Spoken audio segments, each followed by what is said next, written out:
వినాయక చవితి సందడి మొదలైపోయింది. వినాయక చవితి అనగానే మనందరికీ గుర్తొచ్చేది ఖైరతాబాద్ మహాగణపతి, ఆ తర్వాత బాలాపూర్ గణపతి. బాలాపూర్ గణపతి ఎంత ఫేమసో, ఆయన లడ్డుకి ఎంత ప్రత్యేకత ఉందో మనందరికీ తెలుసు. అలాగే ఆయన మండపం సెట్ కి కూడా అంతే ప్రత్యేకత ఉంది. ప్రస్తుతం మనం బాలాపూర్ గణపతి దగ్గర ఉన్నాము. ఈ ఏడాది స్వర్ణగిరి ఆలయాన్ని పోలినటువంటి మండపం సెట్ ని వేయడం జరిగింది. మరి ఇందుకు సంబంధించి పూర్తి వివరాలను మనతోటి పంచుకునేందుకు సీనియర్ డెకరేటర్ ఉన్నారు సుధాకర్ రెడ్డి గారు. మిగతా విషయాలను ఆయన మాటల్లోనే అడిగి తెలుసుకుందాము. నమస్తే అన్న. అన్న, అంటే ప్రతి సంవత్సరం కూడా బాలాపూర్ గణపతికి సంబంధించినటువంటి లడ్డు వేలం పాట కోసం ఏ విధంగా అయితే ఎదురు చూస్తూ ఉంటారో, మండపం సెట్ కి సంబంధించి కూడా భక్తజనం అదే విధంగా ఎదురు చూస్తూ ఉంటారు. మరి ఈ ఏడాది స్వర్ణగిరి ఆలయాన్ని పోలినటువంటి ఆ నమూనా తీసుకోవాలి అనే ఆలోచన ఎలా వచ్చింది? కమిటీ సభ్యులు అడిగారు ఈసారి తెలంగాణలో ఉన్న ఏదన్నా టెంపుల్ వేద్దామని, ఈసారి స్వర్ణగిరి వేద్దామని అడిగారు వాళ్ళు. సరే, దాని విషయంలో స్కెచ్ చేసి రెడీ చేసి డిజైన్ చేసి అయితే తర్వాత ఓకే చేశారు. దాని తర్వాత ఇది ఒక 1 మంత్ నుంచి షామీర్పేటలో ఒక ఆర్టిస్ట్తో వల్ల వర్క్ చేసాము. ఒక 10-15 మంది ఆర్టిస్టర్స్, దీని 40-50 మంది వరకు ఒక 1 మంత్ అక్కడ చేసిన తర్వాత దాన్ని ఇక్కడ తీసుకొచ్చి ఇక్కడ 10 days నుంచి ఇక్కడ డే నైట్ ఇక్కడ ఒక 70-80 నంబర్స్తోని డే నైట్ వర్క్ చేసుకున్నాము. మధ్య మధ్యలో వాన వల్ల కొద్దిగా స్లో అయింది, లేకపోతే ఈ పాటికి ఎక్కువ అయిపోవాలి. నైట్ నుంచి ఫ్లవరు సెటప్ క్లాత్ అంత వర్క్ నైట్ నుంచి వర్క్ స్టార్ట్ అయింది. సో మనం అంటే ఆ ఆలయ నమూనా అనుకున్నప్పుడు ఆ ఆలయం ఎలా ఉంటుంది, ఆ ఆలయ గోడలే కానీ లేదంటే అక్కడ ఉన్నటువంటి ప్రత్యేక విగ్రహాలైనా సరే, వీటన్నింటిని గురించి ఆలోచించి ఒక నమూనా అనేది మీరు వేసుకొని ఉంటారు కదా. సో ఆలయానికి వెళ్ళి మొత్తం అదంతా చూసిన తర్వాత ఒక అంచనాకు వచ్చారా? ఒక్కసారి ఆల్రెడీ అంటే కమిటీ వాళ్ళు అడిగిన తర్వాత ఒక రోజు వెళ్ళాను. ఒకసారి వెళ్ళి అక్కడ ఏం వేస్తే బాగుంటుంది అంటే, ఓన్లీ ఈ గుడి మొత్తంలో ఈ పద్మనాభ స్వామి స్టైల్ విగ్రహాన్ని వేస్తే చాలా బాగుంటుంది అనుకొని ఆ విధంగా పద్మనాభ స్వామిని ఒక 6 మంది కళాకారులు 15 రోజులు చేసి ఈ బొమ్మ రెడీ అయ్యింది. దీని తర్వాత స్ట్రక్చర్ ఒకటి తయారు చేసుకుంటే ఒకటి ఈజీగా అంటే నెల రోజుల ముందు నుంచి ఈ మండపం సెట్ నిర్మాణం ఇదంతా కూడా ఎలా చేయాలి ఏంటి అనేది పనులు మొదలు పెట్టేశారు. అవునండి, 1 మంత్ నుంచి కంటిన్యూ వర్క్ ఒకటి దానికి టైప్ ఉండి వర్క్ అంతా 1 మంత్ వరకు చేశారు. ఎంతమంది కళాకారులు ఈ పూర్తిగా ఈ మండపం సెట్ నిర్మాణంలో పాల్గొన్నారు?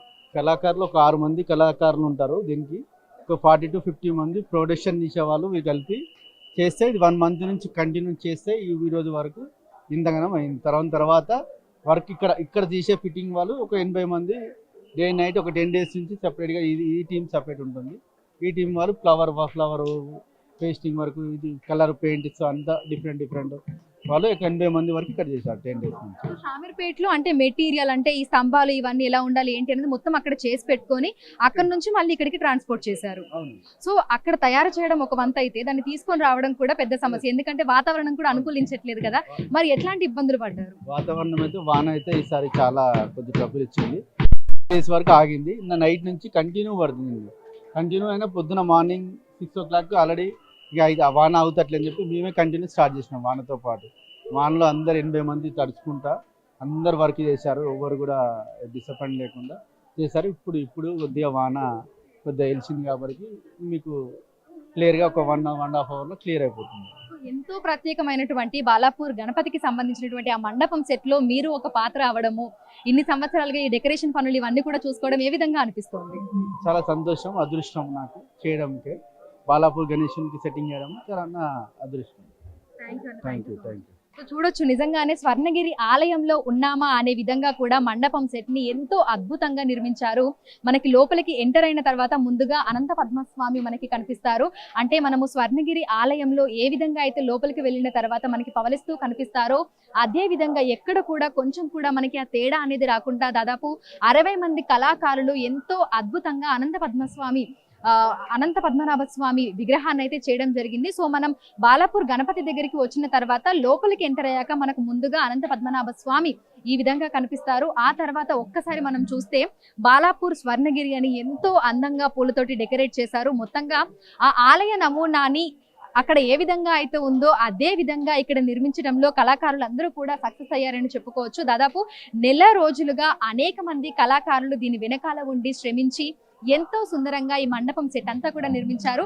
సో ఒక్కసారి మనం బాలాపూర్ గణపతిని దర్శనం చేసుకోవడానికి వస్తే స్వర్ణగిరి ఆలయానికి వెళ్ళి అక్కడ ఉన్నటువంటి వెంకటేశ్వర స్వామిని దర్శనం చేసుకున్న విధంగానే లోపలికి వచ్చిన తర్వాత అనంత పద్మనాభ స్వామి, అదేవిధంగా ఎదురుగా వెంకటేశ్వర స్వామి, వీరిని దర్శనం చేసుకుంటూ వెళ్ళి లోపల బాలాపూర్ గణపతిని దర్శనం చేసుకుని వచ్చే విధంగా కూడా నిర్వాహకులు ప్రతి ఒక్క ఏర్పాటుని కూడా ఇక్కడ పూర్తి చేయడం జరిగింది. అందంగా ఎంతో అద్భుతంగా కూడా మండపం సెట్ అలంకరణ అంతా కూడా చేశారు.